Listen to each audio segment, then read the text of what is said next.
Owen Webb, and I've been with this crazy event called Summer Nats since it started. In 2020, 33 years later, we've just come out of the Summer Nats we held while Australia was burning around us. And like the rest of you, we walked straight into the world-stopping coronavirus pandemic. During the first couple of weeks of this crisis, Andy Lopez asked me if I'd like to tell the story of Chic Henry and the Summer Nats. I asked Cam Sullings, a Canberra journo and presenter, to help me tell what we think is one of the truly great Australian stories. This is what we came up with.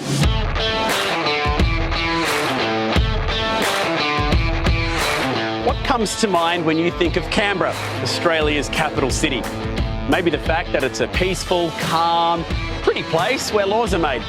Well, for 4 special days in January, Canberra becomes the complete opposite of all those things. It becomes a different kind of capital city, the capital city of noise. The capital city of horsepower. The capital city for burnouts, chrome, turbos and blowers. Canberra becomes the capital city of fun, whether it be with your friends or family. Yes, Canberra is home to an event like no other. Canberra is home to the Summer Nats.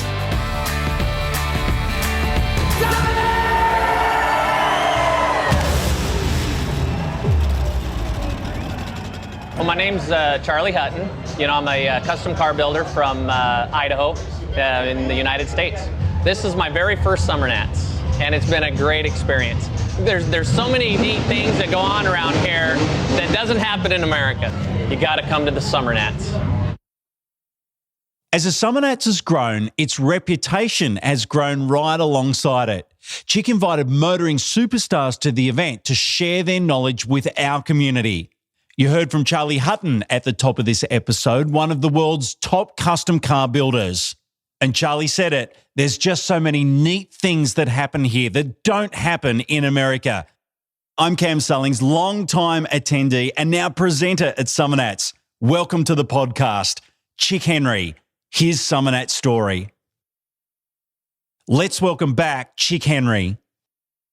So I want to get to now the absolute epicenter of what Summer Nats is all about. Of course, it's about the cars, and you must have seen so many awesome vehicles come through. Let's dig down on some of the favourite cars that you have seen at Summer Nats over the years.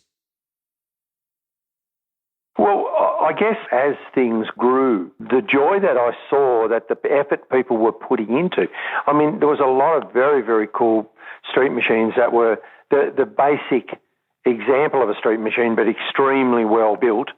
Out of the blue, something would arrive that would grab my attention. And in fact, some of the cars that I awarded my Chick's Choice to, sometimes they didn't fit any particular category, except that they got my attention. One of the early cars that I thought was fabulous was this, I'm pretty sure it was an LJ Tirana that came from Tasmania.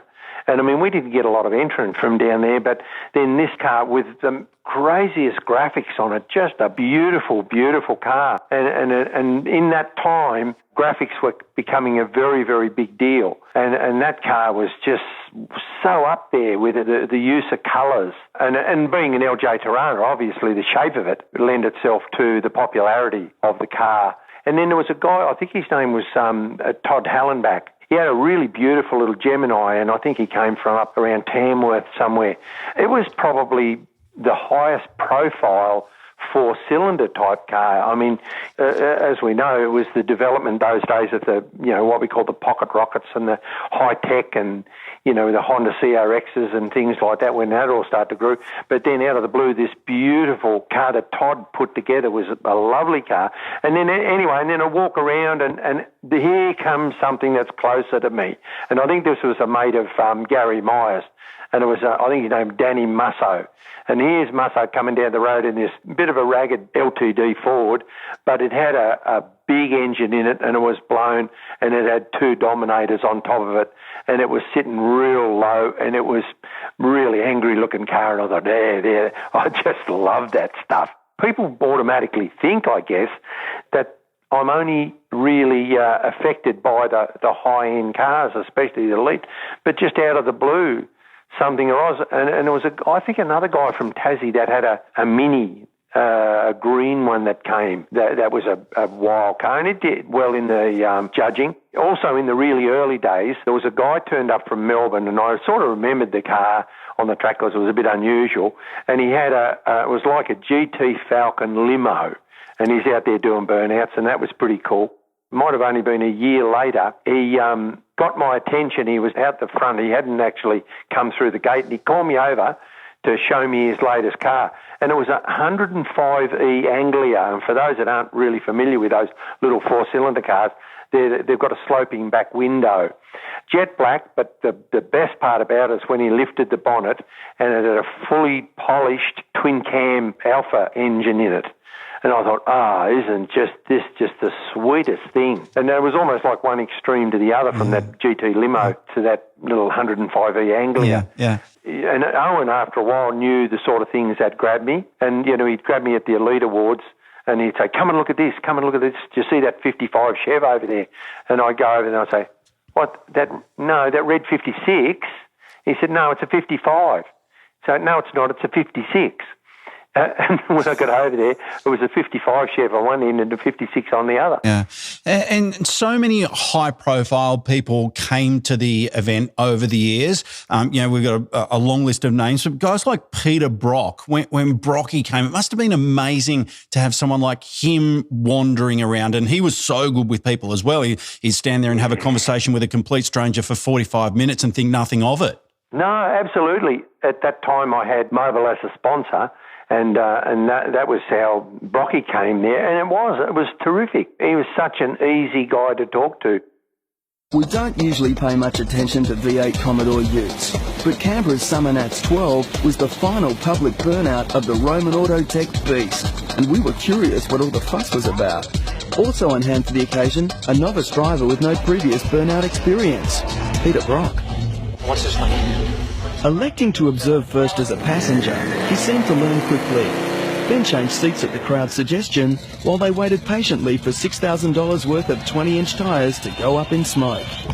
Brock gave the impression he'd driven high-powered Commodores before. Peter Brock, the most famous Australian motor racing icon of all time. On ya, Brocky. We heard from Lance Corby in episode 2 of the podcast, RaceBear's naming rights sponsor. Lance, I know you've brought Australian motorsports legend John Bowe to the event many times now. What does he think and love about Summer Nats? John's a people's person and he's a motoring enthusiast all around. So he loves going to have a look at the cars. But to be honest, John loves people coming up to talk to him and he's fantastic for our brand because he's a great ambassador. He knows what we make. He knows the quality that we make.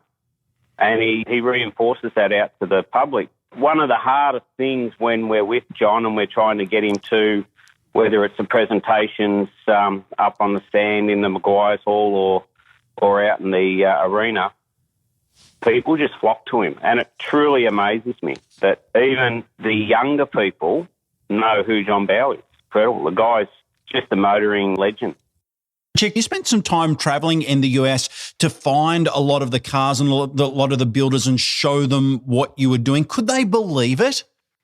No, because I always took over the DVD no, not the DVD, but it was the VHS in those days, yes. Yeah, those days, And the word had sort of got around a little bit because when Rick went back to the States, he spoke very highly of the Summer Nats.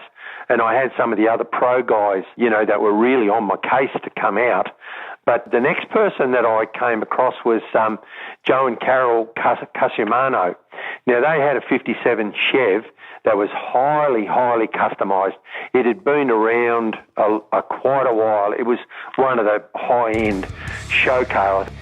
But the thing that stood out the most to me was that the small block Chevy that it had in it had a 671 supercharger attached to the front of the engine. Right, so it had the blower that ran off the crank and everything, but down at the front. That to me was a unique feature. With the whole car, with the graphics, and then looking in the end, like this was seriously a high-end car. And Joe and Carol were deeply embedded in the scene over there. So, for people to have conversation with them, and there was a lot of people that are deeply into the scene that when the car came out, they knew the car.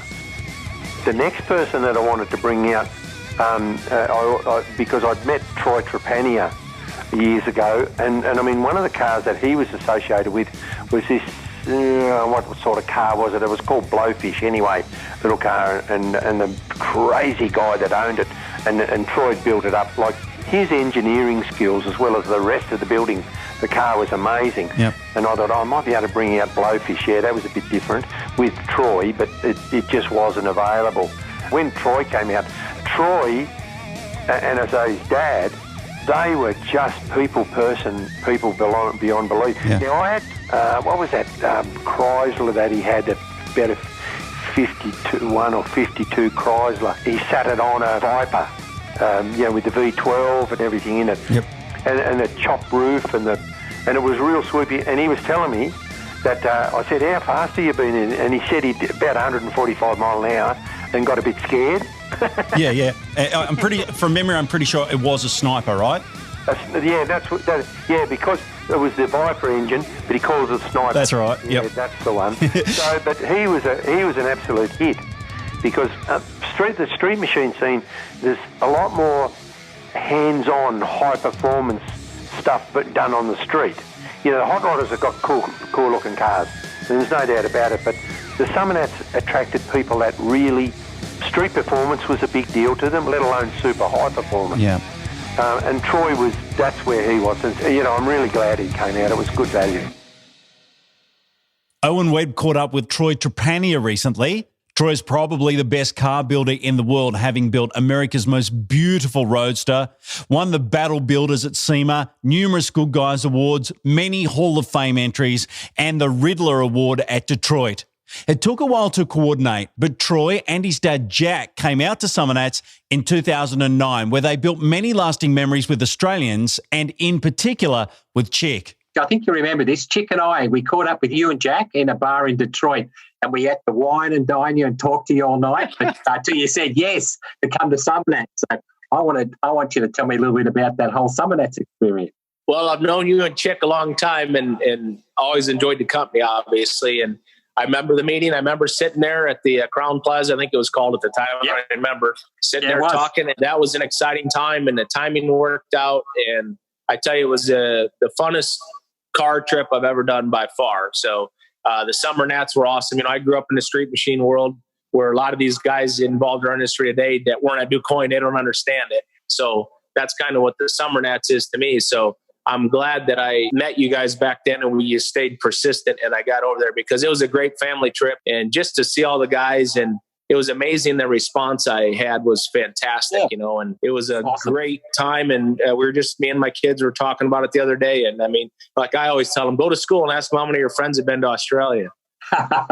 Yeah, mate, we loved having you, and I'm gonna work on you. I'm still working on you to get you back, so I'll be there. Want to get your hands on the latest Street Machine Summer Nats official merch? We're proud to announce the launch of our brand new online merch store that's packed with awesome gear. There's t-shirts, hoodies, beanies, bar mats, and more from your favourite past events. We've even remade the original Summer Nats 1 t-shirts. Classic! Grab any piece of merch for a limited time and you'll score a bonus bit of merch completely free. It's only while stocks last, and some items will sell out. So head to summernats.com.au now. Well, my name's Charlie Hutton. I'm a custom car builder from Idaho in the United States. This is my very first Summer Nats, and it's been a great experience. There's so many neat things that go on around here that doesn't happen in America. Everybody told me about the Burnout Contest. So when I first got my first break, man, I beelined it over to see the Burnout Contest, and that was the coolest thing ever. See, that photo with Street Machine. Absolutely. Look at that. Look, Mum. The Summer Nats is is amazing, just because how excited the people are. The participants, and then just the spectators. You see, it's like a family event. And it's fun because, for the kids, it's exciting to see these cars romping and doing burnouts and stuff. And so it brings enthusiasm to the industry. You got to come to the Summer Nats. Lance, tell us about the Rare Spare Legends. Our Rare Spares Legends were brought about by a discussion we had around our boardroom table many years ago, and decided that there's not a lot of high profile out there for the people that really have contributed to our sport. I'll call it a sport. It's an art. It's a sport. It's many things to many people. The people that have really contributed hugely into the sport don't really get the recognition, or weren't getting the recognition that we felt they needed to. And there were lots of people out there, and Rod Hadfield, Owen Webb, everybody else that was attributed to that. It was just an important part that we felt that Summer Nats we're really proud of them, and so are the people around the industry for what they've done for us. The event had so many elements of grandeur and so many really positive effects at so many levels, but there was also some not so good behaviour that was well documented over the years. What's your take on some of the higher profile, not so good events that took place? Yeah, well, I guess I talked just previously about, they were greatly associated with all the Mazdas and the rotary Mazdas in particular. And in fact, a whole bunch of them didn't turn up in a bus, and they turned up at scrutineering, and everyone's gone into shock. But it turned out that the people that came down from Sydney, who very much were involved in that car culture in Sydney, the Rotaries, they were car enthusiasts, and they never caused any trouble. They were there to see the cars. Yep. We all breathed a sigh of relief about that. And then, when the Gypsy Jokers turned up and, they had trouble with the Rebs from time to time. And, so there was a lot of stuff we had to contend with. But probably the biggest deal of all, the biggest ones, was the so-called riot that went on at Gate 4. There was a huge congregation there, always, because it's what was the main entry and exit point out of the grounds. And so all the entrants would be coming in and out of there. But, of course, when they were leaving, there was a set of traffic lights there, and every time the lights turned green, it was like another drag race. Yeah. And so the spectacle of all the cars coming in and out of the grounds, irrespective of whether there was any bad behaviour, there was plenty to see. So there was bloody hundreds used to get there on that corner. There was a lot of bad behaviour there anyway, because people used to be able to drink anywhere they liked in public place those days. And, of course, the favourite container those days to drink beer out of was a stubby. Yep. Anyway, they're all carrying on there, and the coppers had pulled over this rat bag in a Valiant, and instead of taking him up the road somewhere, they put on a bit of a performance there.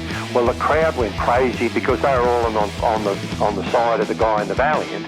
Somebody threw a stubby at the traffic lights that were there, and it hit one of the steel beams, and of course the beam goes pop, and so everybody's like, oh, this is good fun, so we'll all throw stubbies at the bloody, next thing the lights aren't working. Then somebody said, oh, the tree's dead, so we'll push it over, and it fell over so easily, and when it fell down, people got quite a big shock, in actual fact, that it fell so easily, and it was half on the road and half sort of on the grass. Now the mob have just gone sort of crazy, and cops have stopped the traffic flow, and people are running everywhere around on the intersection. And I'd heard the stuff on the radio, so when I got up there, it was mayhem. Now, it wasn't a riot, massive bad behaviour, but it wasn't a riot. Anyway, they're running all over the place, and then I'm up there with security trying to chase them away, and I was chasing a guy that had grabbed one of the yellow and black barriers and one of the frames, and I don't know where the hell he thought he was going with it, and as he ran past me, I took a swing at him with my left leg, trying to trip him, but instead of that, I kicked the bloody frame. Security guys came and got me off him. I was so angry, but anyway, we settled it all down. It was described as a riot, and it was a bad scene, and it didn't do us any favours, that's for bloody sure. That wasn't the only time that you were sort of, front line as well. I know there was a time that you were actually dragged around some of the circuit. Yes, unfortunately. I'm a danger to myself sometimes. Yes. And the security would go crook at me at times because I'd get a bit too involved. But anyway, I was standing there, and there was this Triple S Pulsar, I think it was, and he's done a bit of a burnout there, and it wasn't even much of a burnout, just spin the wheels and a bit of a screech. But I'm pretty wound up about all of this at the time, and so anyway, I've reached in the window to go crook at this guy, and I've copped a mouthful of cheek because he's given me a gobful. Well, that's got me going. So I've got my left arm around his neck, and I'm reaching in to grab the keys out of the ignition, and he took off. And he's dragged me up the road, and I'm sort of trying to run with the car because I'm sort of half caught in the car. And when I realised that I was taking steps about 20 metres long, I thought, time to exit this position. And as I dived off the car, the back wheel ran over my right leg, dragged me along the road for a while. And anyway, so I was had a lot of bark off me. And anyway, I was so angry that I wouldn't even go down to the first aid dudes and see them until I was almost forced down there to get all fixed up. And anyway, when I got home, like I was quite a mess. Like I had big drag rashes on my shoulder and leg and bloody arms and everything. And I remember laying in bed when I got home about 4 o'clock in the morning, and I'm laying in bed about 6:30, 7, and Deb, my wife, looked over at me and said, "Are you okay?" And I was, whatever I said. And I'm laying there so stiff with pain, that because it was, bad news. But anyway, it turned out that those guys, in actual fact, they'd snuck in somehow. They weren't even entrants. Yeah. And they were caught stealing stereos and stuff out of cars, and they were doing other bad stuff as well. But anyway, that's another story. Street Machine Summer Nats 34 is set to be one of the biggest horsepower parties Canberra has ever seen. Tickets are selling fast and discount entries are now open for a limited time via the website. And that's also where you'll find our brand new range of official Street Machine Summer Nats merch. Entrant and Platinum passes will sell out very soon, so head to summernats.com.au to lock in your spot today. Cletus Mcfarlane at 24 is an American motoring identity. His 1320 YouTube channel has almost 2 million online followers sharing tales of all things wild, fun and automotive. A few years back, Cletus made his first visit and was totally blown away. So much so that he built his own Burnout car and shipped it to Australia to compete in the Summer Nats 33 Burnout Masters competition. He made this year's pilgrimage following his first visit to the Summer Nats a few years earlier. And here is his first Aussie burnout experience. Hell yeah, brother. You're on the Cletus Mcfarlane YouTube channel. That'll be us in about a minute. So, we came to Australia, but we knew we were going to end up getting pushed into a car and going out on the burnout pad. I'm about to ride in this S13's got a V8. Out onto the Summer Nats skid pad and do it for Dale.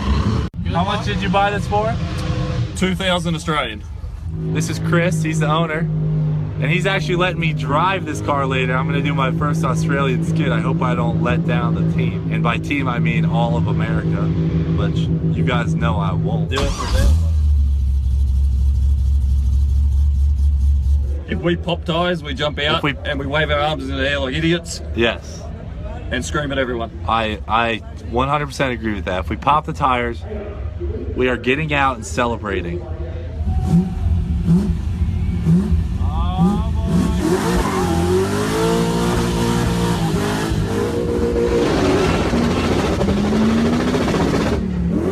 Oh my gosh!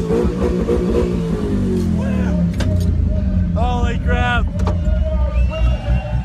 You've got some wonderful memories, obviously, that go along with all of this as well. I want you to tell us about when you did a burnout and your granddaughter, you took her out for the first time. Yeah. Well, see, I had a plan. And the Chevy was going really well and everything like that. And that particular event, and this is something I'm really proud of, and I don't think there's anybody that has done exactly what I did. And that is, I went in the city cruise on Thursday. Friday, I did the Go to Woe. Saturday, I did the grass events on the arena. Saturday night, did the Super Cruise on the arena. Yep. And Sunday, I was going to be first out on the track to do the burnout Sunday afternoon, right? And I don't think Andy and the crew even knew I was going to do it, but Rollo on the track and a couple of others knew it.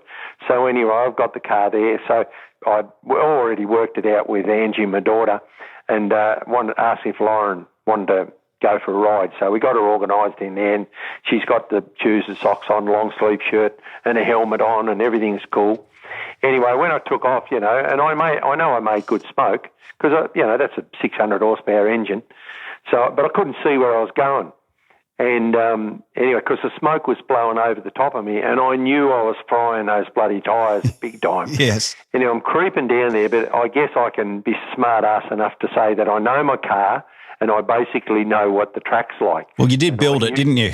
Yeah, and I knew that the tyres were almost done. But I didn't want to blow one of those tyres because those wheels are pretty hard to get off. You've got to jack the body up and all that sort of stuff. Anyway, I'd said to Lauren, now, if I say to you, get out of the car, just get out of the car. If I say to you, get out of the car, that means we've got some drama, and I want you to get out real quick. Yeah. Anyway, we got down, and I ended up probably about bloody 25 centimetres from the barriers. And anyway, we got out of the car, and Lauren and I stood at the front of the car and struck a bit of a pose. Got back in the car and off we go. And and I think Lauren enjoyed it because I sure as hell enjoyed it. And do you know who else enjoyed it? And that was Farm Truck, Farm Truck and Asian that came to the event. Yeah. Farm Truck was seen there waving and carrying on, and he was reaching over the fence with his fingers, pointing out how close I was to the fence. Anyway, I parked the car, let it cool down, went back and got it. And another big deal was when I called in the office later on, and I found out how many people had logged on. How many? To watch the Summer Nats. How many? Unbelievable. It was about 5 million odd people, wasn't it, that was watching your burnout. Chic, we're counting through your top 6 all-time favourite Summer Nats memories. What's the memory that stands out for you as the second best of all time? Oh, well, I reckon that the 2 grand champions, and that's a big deal. Fireball Campbell, I hated that, when I thought that he was, when he jumped the GT Falcon over the car, it was raining and he was like he couldn't get the traction and he landed in the middle of the cars. And once again, he crashed on a whole bunch of Volvos that I'd got from the guy up the road. And but I was walking across the arena. I thought I was going over to see a dead man. And then, as you probably already know, that the Saturday night and the stunts and all that was I get so much joy out of that. And Lawrence bought this Rolls Royce. We jumped that over up a ramp and everything, and because he wanted to save it, and he landed in these big cardboard boxes. And what happened was the exhaust system set the boxes on fire. But what we didn't know was that when the car landed, the doors locked. Because the order that still had, electric doors, and the doors locked, and we couldn't get him out. I got up there, get him out, and because they put the fire out, and then they're working on smashing the windows to get him out, and then the bloody fire started again. Look, I don't know why I do this shit. Fair dinkum. Summer Nats is the biggest horsepower party on earth, and the best way to do Summer Nats is with a Platinum Pass. Going Platinum gets you more than just prime shaded seating at the Burnout Pad. You'll also score an official Summer Nats merch pack, Platinum-only discounts, early access to the top 60, a fast lane to get into the venue, free parking and more. Platinum Passes sell out every year, so grab yours today from summernats.com.au and do the Nats in style.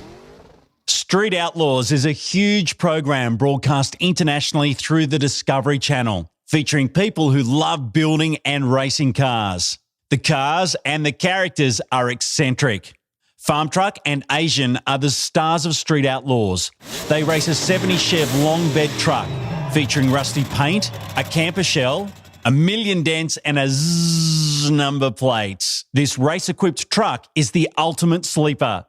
Farm Truck first got interested in trucks from riding in his father's 1956 Ford pickup when he was 12. Farm Truck and Asian have been guests at the Summer Nats a couple of times now, and like all of those before them, they were blown away. They were converted. They fell in love with the event and the community that makes it. We caught up with them at the end of Summer Nats 31, and it pretty much sums up the way most outsiders feel after going to the Nats for the very first time, and gives an insight into the people behind the cars, the spectators, the builders, the families, the organisers. Their family is unique, so caring and welcoming, but absolute lunatics at the same time. You know what? Summer Nats may be done, but in our mind, it'll never be over. It will never be over. We've learned that you guys know how to party. Oh, yeah. You guys know how to party with horsepower. You guys have mastered that. That's for sure. Hey, we have our Summer Nats makeup on. Yeah. All right? It's applied with horsepower. This is a rite of passage.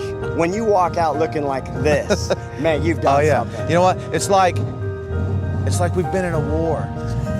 But everybody's on our side. Yeah. And everyone here was so gracious, so nice, so kind, and they welcomed us to this country. It's been amazing. And you know what? We thought we were crazy. They called our crazy and raised it. Oh, yeah. That's what they did.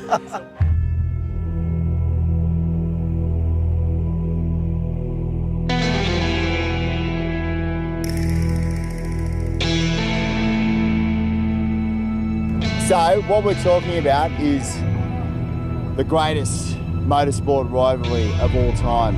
Bigger than Hamilton. Lawnmowers. Not bigger than, what's his name? Hamilton, Verstappen, or Vettel. Bigger than Whincup and McLaughlin. It's Australia versus America.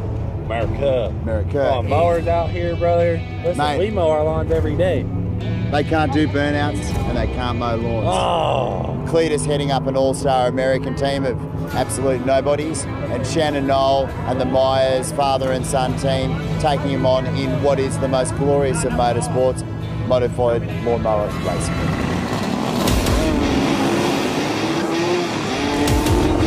The lawnmowers, they can top 100 kilometres an hour, which basically means they can do a quarter-acre block in about 4.5 seconds.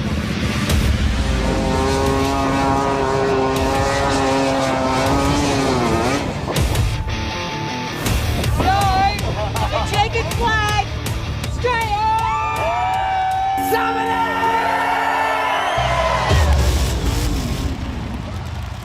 The Summer Nats is Chic's life achievement, but inevitably his time had to come to an end. Delivering an event of this magnitude takes its toll, and eventually we all find the need to move on. In our final episode, we hear about this transition and how much emotion and passion Chic has invested over the years, and how proud he is of what the event has become, and how grateful he is of the people who supported him. We also hear about the transition to the new owners and the responsibility they felt, and Chic's ongoing role. Planning on being part of the world's wildest car festival but haven't got your entry in? Entries to Street Machine Summer Nats 34, proudly supported by Rare Spares, are limited to 2,000 and will sell out very soon. With limited entrant passes remaining, some people will miss out. So don't delay. Head to the website and lock in your spot before they're all gone. And we'll see you at Summer Nats.